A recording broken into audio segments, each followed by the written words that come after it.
Olá a todos e sejam bem-vindos ao nosso canal. Hoje, vamos mergulhar em um tema profundo e muitas vezes controverso, mas que é fundamental para entendermos as bases da moralidade e da lei na tradição judaico-cristã. Falaremos sobre as leis a respeito das relações que são consideradas proibidas, conforme descrito no livro de Levítico. Este é um capítulo que define limites e estabelece um padrão de santidade para o povo de Israel, diferenciando-o das nações vizinhas. Vamos explorar não apenas o que foi proibido, mas por que essas leis foram estabelecidas e o que elas significam para nós hoje. Relações sexuais proibidas. O Senhor Deus mandou Moisés dizer aos israelitas o seguinte: Eu sou o Senhor, o Deus de vocês. Não sigam os costumes do povo do Egito onde vocês moravam, nem os costumes do povo de Canaã, a terra para onde eu os estou levando. Não vivam de acordo com as leis desses povos. Pelo contrário, obedeçam às minhas leis e guardem os meus mandamentos. Eu sou o Senhor,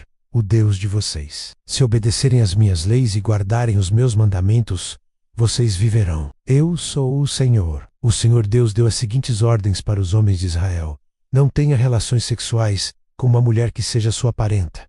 Não tenha relações com a sua mãe. Isso seria uma vergonha para o seu pai e também para a sua mãe. Não tenha relações com qualquer outra mulher que pertença ao seu pai. Não tenha relações com a sua irmã, seja por parte de pai e de mãe, ou somente por parte de pai. E não importa que ela tenha sido criada na mesma casa ou em outra. Não tenha relações com a sua neta. Isso seria uma vergonha para você. Não tenha relações com a sua irmã por parte somente de pai, pois ela é irmã mesmo. Não tenha relações com a sua tia, seja por parte de pai ou por parte de mãe. Não tenha relações com a mulher do seu tio por parte de pai, pois ela é sua tia.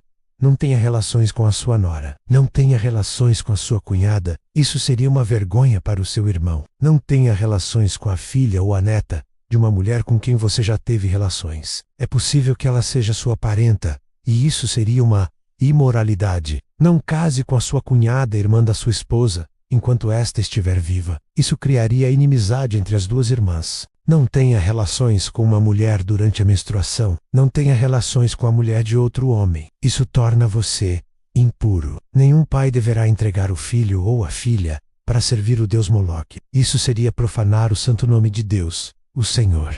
Nenhum homem deverá ter relações com outro homem. Deus detesta isso. Ninguém, homem ou mulher, deverá ter relações com um animal.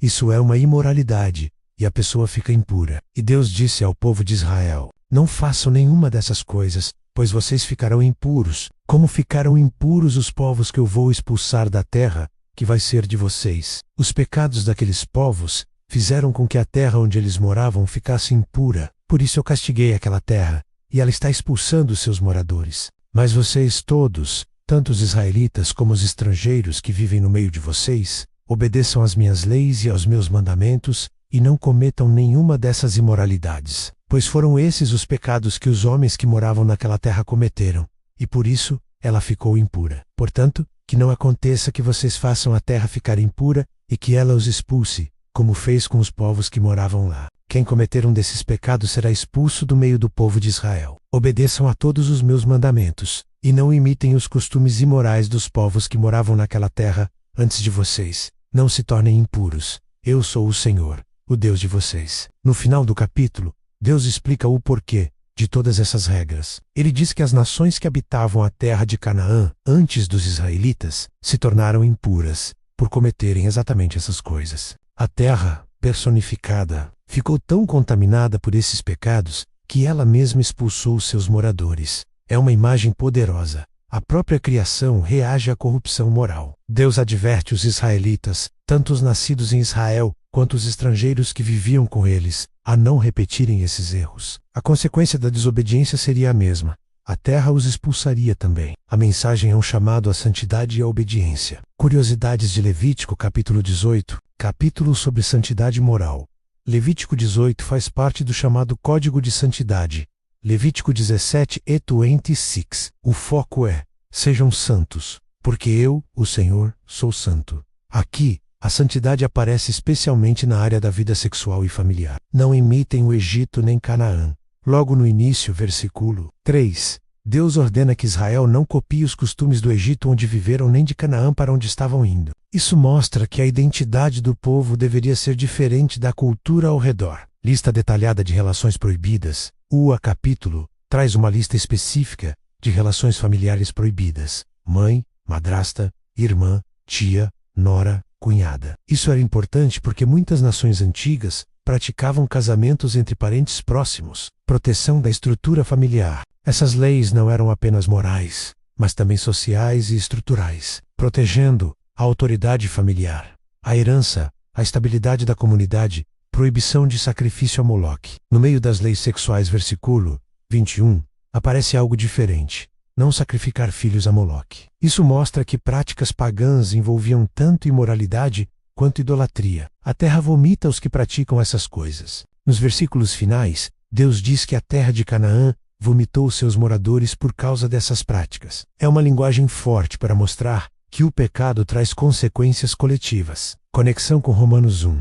Muitos estudiosos apontam que Levítico 18 tem ligação temática com Romanos 1, onde Paulo fala sobre a degradação moral das nações. Repetição estratégica. A frase "Eu sou o Senhor" aparece várias vezes no livro de Levítico como autoridade final. No capítulo 18, isso reforça que as leis não eram culturais, mas mandamentos divinos. O aviso final é solene: obedeçam a todos os meus mandamentos, e não imitem os costumes imorais dos povos que moravam naquela terra antes de vocês. O objetivo era evitar a contaminação moral e espiritual. A pureza não era apenas uma questão individual, mas comunitária, que afetava o destino de toda a nação e sua relação com a terra que Deus lhes estava dando. O capítulo termina como começou, com a afirmação da identidade e autoridade divinas. Eu sou o Senhor, o Deus de vocês. Essa declaração final serve como um selo, um lembrete constante de quem eles eram e a quem deviam sua lealdade. Essas leis, embora antigas,